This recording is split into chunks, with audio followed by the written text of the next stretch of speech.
ఏలూరు జిల్లా చింతలపూడి మండలం అల్లిపల్లి అనే ఒక చిన్న గ్రామం చిన్నదే కానీ చాలా నమ్మకం దాగి ఉన్న ప్రదేశం. ఒక కొండపై నిశ్శబ్దంగా కూర్చొని మన బాధలు వింటున్న తల్లి, ఆ తల్లి పేరే అల్లిపల్లి మరియమ్మ తల్లి.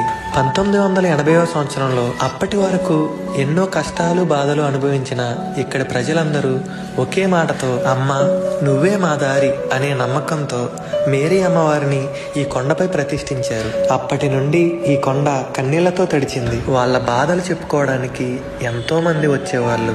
రోగంతో అలసిపోయిన శరీరాలు, బాధతో విరిగిపోయిన మనసులు, ఆశ కోల్పోయిన జీవితాలు, అందరూ ఒక్కటే మాట, అమ్మ నువ్వే మా దిక్కు, మమ్మల్ని వదిలిపెట్టొద్దు తల్లి అని ప్రార్థించేవాళ్ళు. కానీ ఇక్కడ అమ్మ కేవలం ప్రార్థనలకే పరిమితం కాలేదు. ఇక్కడ చాలా మంది పిల్లలు చదువుకుంటున్నారు. పేదరికం కారణంగా పుస్తకం పట్టలేని చేతుల్లో పెన్సిల్ పెట్టింది ఈ అమ్మ. నువ్వు చదువుకుంటేనే నీ జీవితం మారుతుంది అని మౌనంగా చెప్పింది.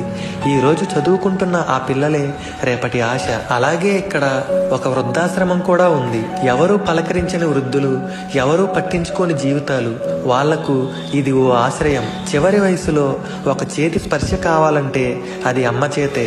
ఇక్కడ అమ్మ పేరుతో కాదు సేవతో కనిపిస్తుంది. భక్తులు చెబుతారు, ఇక్కడికి వచ్చి ఖాళీ చేతులతో తిరిగిపోయిన వాళ్ళు ఎవరూ లేరు. రోగం తగ్గకపోయినా ధైర్యం వచ్చింది అంటారు. సమస్య తీరకపోయినా ఓర్పు వచ్చింది అంటారు. అదే అమ్మ ఆశీర్వాదం. ప్రతి సంవత్సరం